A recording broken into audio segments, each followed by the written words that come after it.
Hello ಸ್ನೇಹಿತರೆ, welcome back to G S kitchen vlogs and creations.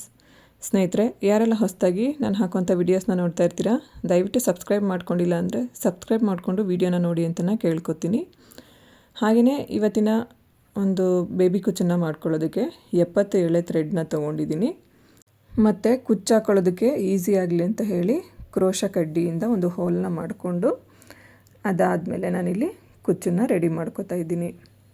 ನಾವು ನಾರ್ಮಲಾಗಿ baby ಕುಚ್ಚು ಹಾಕ್ಕೊಳ್ಳೋದಕ್ಕೆ ಯಾವ ರೀತಿ ಥ್ರೆಡ್ಗಳನ್ನ ತೊಗೋತೀವಿ ಅಲ್ವಾ 77, ಅದೇ ರೀತಿಯೇ ನಾವು ಈ ಒಂದು ಕುಚ್ಚಿಗೂ ಕೂಡ ತೊಗೋಬೇಕಾಗತ್ತೆ. ಹಾಗೆಯೇ ಕುಚ್ಚು ಲೆಂತು ಇಲ್ಲಿ ನಮಗೆ ಸ್ವಲ್ಪ ಜಾಸ್ತಿನೇ ಬೇಕಾಗುತ್ತೆ. ಒಂದು 3 ಇಂಚಷ್ಟು ನೀವು 3 ಇಂಚು ಅಥವಾ 2.5 ಇಂಚ್ ಆಗುವಷ್ಟು ಕೆಳಗಡೆ ಥ್ರೆಡ್ನ ಬಿಟ್ಕೊಳ್ಳಿ. ಅದಾದಮೇಲೆ ನೋಡಿ, ಈ ರೀತಿ ಕುಚ್ಚನ್ನು ನಾಟ್ ಹಾಕೋಬೇಕು. ಒಂದು 2 ರೌಂಡು ಅಥವಾ 3 ರೌಂಡ್ ನಾವು ನಾಟನ್ನ ಹಾಕೋಬೇಕಾಗತ್ತೆ.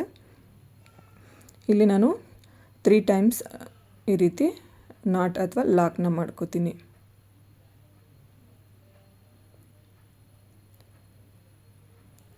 ಅದಾದಮೇಲೆ ನಾವೇನು ನಾಟ್ ಹಾಕ್ಕೊಂಡಿರ್ತೀವಲ್ಲ ಅದರೊಳಗಡೆಯಿಂದ ಈ ರೀತಿ ನೀಡಲ್ ಹಾಕಿ ಈ ಜರಿ ಥ್ರೆಡ್ನ ನಾವು ಆಚೆ ತೊಗೊಂಬರಬೇಕು. ಆಚೆ ತೊಗೊಂಡು ಬಂದು ಬೀಡ್ ಹಾಕ್ಕೋಬೇಕಾಗತ್ತೆ. ಇಲ್ಲಿ ನಾನು ಸ್ಮಾಲ್ ಸೈಜ್ ಬೀಡ್ನೇ ತೊಗೊಂಡಿದ್ದೀನಿ, ಹಾಗೆಯೇ ಗೋಲ್ಡ್ ಬೀಡನ್ನ ತೊಗೊಂಡಿದ್ದೀನಿ. ನೀವು ಬೇಕಿದ್ದರೆ ಸ್ಯಾರಿ ಮ್ಯಾಚಿಂಗ್ ಯಾವುದಾದ್ರೂ ಈ ರೀತಿ ಈ ರೀತಿ ಬೀಡ್ಗಳನ್ನ ಹಾಕೋಬೋದು. ಸ್ಯಾರಿ ಏನಾದರೂ ಸಿಲ್ವರ್ ಕಲರಲ್ಲಿದ್ದರೆ ಸಿಲ್ವರ್ ಕಲರಲ್ಲೇ ಹಾಕೋಬೋದು. ಈಗ ನಾವೇನು ಈಗ ಮಣಿ ಹಾಕ್ಕೊಂಡಿದ್ವಲ್ಲ ಆ ಜರಿ ಥ್ರೆಡ್ನ ಹಾಗೇ ಬಿಡಬೇಕು.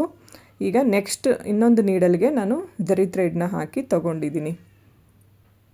ಇಲ್ಲಿ ನಮಗೆ 2 ನೀಡಲ್ ಬೇಕಾಗುತ್ತೆ. ಈಗ ನೋಡಿ, ಸ್ವಲ್ಪನೇ ಈ ರೀತಿ ಜರುಗಿಸ್ಕೊಂಡು ಬೀಡ್ಗೆ ನಾಟ್ ಹಾಕ್ಕೊಂಡು ಹೋಗಬೇಕಾಗತ್ತೆ. ಒಂದು ರೌಂಡು ಅಥವಾ ಒಂದು 2 ರೌಂಡು ನಾಟ್ ಹಾಕ್ಕೊಂಡ್ರೆ ಸಾಕು. ನೋಡಿ, ಇಲ್ಲಿ ನಾನು ಒಂದೇ ರೌಂಡೇ ಹಾಕ್ಕೊಂಡಿದ್ದೀನಿ.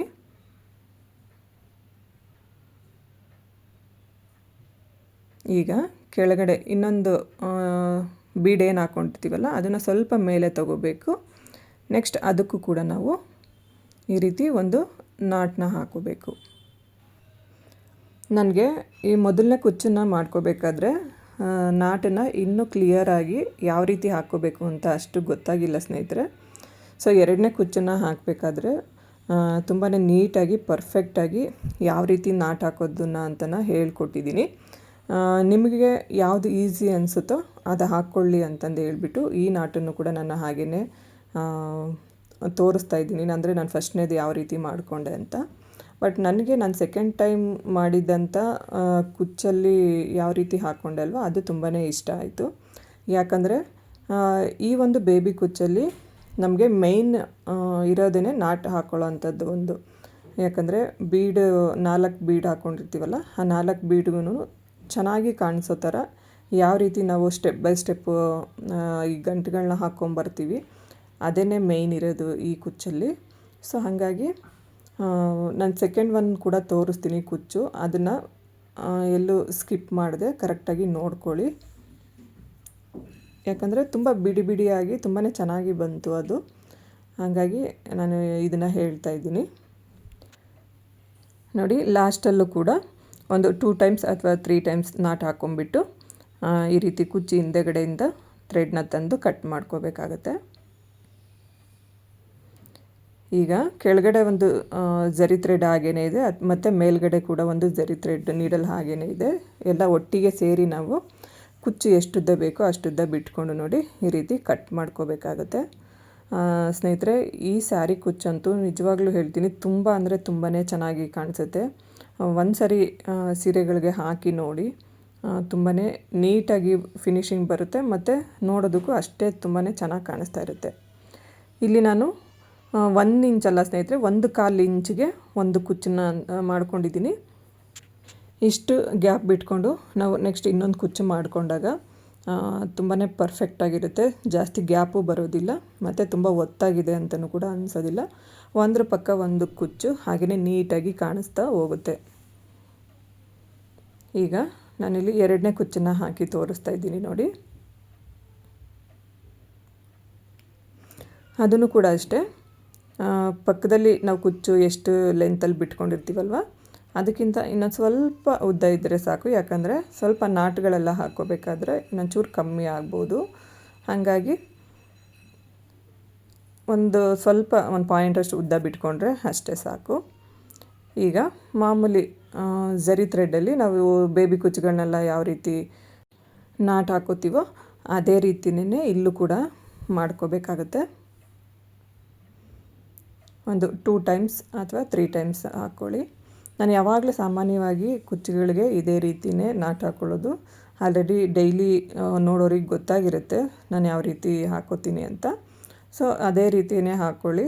ಯಾಕಂದರೆ ಕುಚ್ಚು ಯಾವುದೇ ಕಾರಣಕ್ಕೂ ಬಿಚ್ಚೋಗೋದಿಲ್ಲ. ಸೊ ಹಾಗಾಗಿ ನೋಡಿ, ಈಗ ನಾಟ್ ಒಳಗಡೆಯಿಂದ ಈ ರೀತಿ ನೀಡಲ್ ಹಾಕಿ ಝರಿ ಥ್ರೆಡ್ನ ಆಚೆ ತೊಗೊಂಬರಬೇಕು. ಆಚೆ ತೊಗೊಂಬಂದು 4 ಬೀಡನ್ನ ಹಾಕ್ಕೋಬೇಕು. ನಾನು ಆಗಲೇ ಹೇಳಿದಾಗೆ ನೀವು 5 ಕೂಡ ಹಾಕ್ಕೋಬೋದು. ನಾವು ಕುಚ್ಚು ಲೆಂತ್ ಎಷ್ಟು ಮಾಡ್ಕೋತೀವೋ ಅಷ್ಟು ಲೆಂತಿಗೆ ತಕ್ಕಂಗೆ ನಾವು ಇಲ್ಲಿ ಬೀಡ್ಗಳನ್ನ ಹಾಕ್ಕೋಬೇಕಾಗತ್ತೆ. ನಾನು ತಗೊಂಡಿರುವಂಥ ಕುಚ್ಚು ಲೆಂತ್ಗೆ 4 ಬೀಡಾದರೆ ಸಾಕಾಗುತ್ತೆ. ಈಗ ಆ ಝರಿ ಥ್ರೆಡ್ನ ಹಾಗೇ ಬಿಡಬೇಕು. ನೀಡಲು ಮತ್ತು ಝರಿ ಥ್ರೆಡ್ನ ಹಾಗೆ ಬಿಟ್ಟು ಇಲ್ಲಿ ನೆಕ್ಸ್ಟ್ ಇನ್ನೂ ಒಂದು ನೀಡಲ್ಗೆ ನಾನು ಝರಿ ಥ್ರೆಡ್ನ ಹಾಕಿ ಇಟ್ಕೊಂಡಿದ್ದೀನಿ. ಅದರಲ್ಲಿ ಈಗ ನಾಟ್ ಹಾಕೋತೀನಿ. ನಾನು ಫಸ್ಟು ಕುಚ್ಚನ್ನ ನಾಟ್ ಹಾಕ್ಕೋಬೇಕಾದ್ರೆ ಮೇಲಿಂದ ತೊಗೊಂಡಿದ್ದೆ. ಈಗ ಏನು ಮಾಡ್ತಾಯಿದ್ದೀನಿ ಅಂದರೆ, ನಾವು ಬೀಡ್ ಎಲ್ಲಿ ಹಾಕ್ಕೊಂಡಿರ್ತೀವಲ್ಲ ಫಸ್ಟ್ ಒಂದು ಬೀಡು ಸ್ವಲ್ಪ ಅದ್ರ ಕೆಳಗಡೆ ನಾನು ಈ ರೀತಿ ಝರಿ ಥ್ರೆಡ್ನ ಮೇಲೆ ತಂದು ನಾಟ್ ಹಾಕೋತಾ ಇದ್ದೀನಿ. ಒಂದು ರೌಂಡ್ ಈ ರೀತಿ ಸುತ್ಕೋಬೇಕು ನೋಡಿ. ಈ ರೀತಿ ಒಂದು ರೌಂಡು ಕರೆಕ್ಟಾಗಿ ಟೈಟಾಗಿ ಸುತ್ಕೋಬೇಕು. ಸುತ್ಕೊಂಡು ನೆಕ್ಸ್ಟ್ ಇನ್ನೊಂದು ರೌಂಡ್ಗೆ ಒಂದು ನಾಟ್ ಹಾಕ್ಕೊಂಬಿಡಬೇಕು. ಆಗ ನಮಗೆ 2 ರೌಂಡಿಗೆ ಕರೆಕ್ಟಾಗಿ ಬರುತ್ತೆ. ನಾವು ಈ ಗೋಲ್ಡ್ ಕಲರ್ ಝರಿ ಥ್ರೆಡ್ ಏನು ಯೂಸ್ ಮಾಡ್ಕೊಂಡಿರ್ತೀವಲ್ಲ ಅದು ಸ್ವಲ್ಪ ದಪ್ಪವಾಗಿ ಬರೋದಕ್ಕೆ ಕುಚ್ಚು ಫಿನಿಶಿಂಗ್ ಇರ್ಬೋದು ಅಥವಾ ಕುಚ್ಚಿನ ಒಂದು ಲುಕ್ ಇರ್ಬೋದು, ನೋಡೋದಕ್ಕೆ ತುಂಬ ಅಂದರೆ ತುಂಬಾ ಚೆನ್ನಾಗಿ ಕಾಣಿಸುತ್ತೆ. ಅದಕ್ಕೆ ನಾನು ಆವಾಗಲೇ ಹೇಳಿದ್ದು, ನಾನು 2ನೇ ಕುಚ್ಚಿಗೆ ಯಾವ ರೀತಿ ನಾಟ್ ಹಾಕೋತಿದ್ದೀನೋ ಆ ರೀತಿಯೇ ಹಾಕ್ಕೊಳ್ಳೋದಕ್ಕೆ ಟ್ರೈ ಮಾಡಿ, ನೋಡೋದಕ್ಕೆ ಚೆನ್ನಾಗಿ ಕಾಣಿಸುತ್ತೆ ಅಂತ. ಮತ್ತು ಬೀಡ್ ಕೂಡ ಅಷ್ಟು ತುಂಬ ಒತ್ತಾಗಿ ಒಂದ್ರ ಪಕ್ಕ ಒಂದು ಬರೋದಿಲ್ಲ, ಸ್ವಲ್ಪ ಗ್ಯಾಪಲ್ಲಿ ಬರುತ್ತೆ. ಅದನ್ನು ಕೂಡ ನೋಡೋದಕ್ಕೆ ಒಂಥರ ಚೆನ್ನಾಗಿ ಕಾಣಿಸುತ್ತೆ.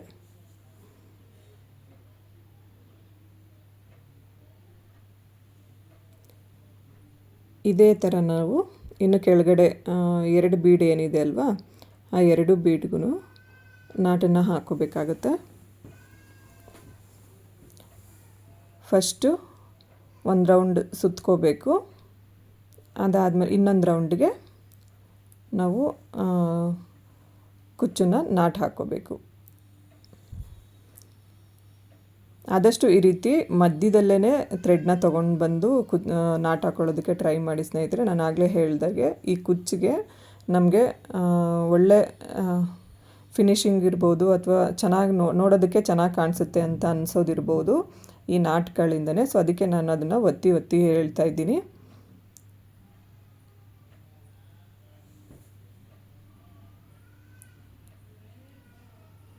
ಲಾಸ್ಟ್ ಕೊನೆಯದಾಗಿ ಒಂದು 2 ಸರಿ ಗಂಟು ಹಾಕ್ಕೊಂಡು ಕುಚ್ಚು ಲೆಂತ್ ಎಷ್ಟು ಬೇಕೋ ಅಷ್ಟನ್ನು ನೋಡಿಕೊಂಡು ನಾವು ಥ್ರೆಡ್ನ ಕಟ್ ಮಾಡಿಕೊಂಡ್ರೆ ಅಲ್ಲಿಗೆ ನಾವು ಹಾಕ್ಕೊಂಡಿರೋಂಥ ಕುಚ್ಚು ರೆಡಿ ಆಗುತ್ತೆ.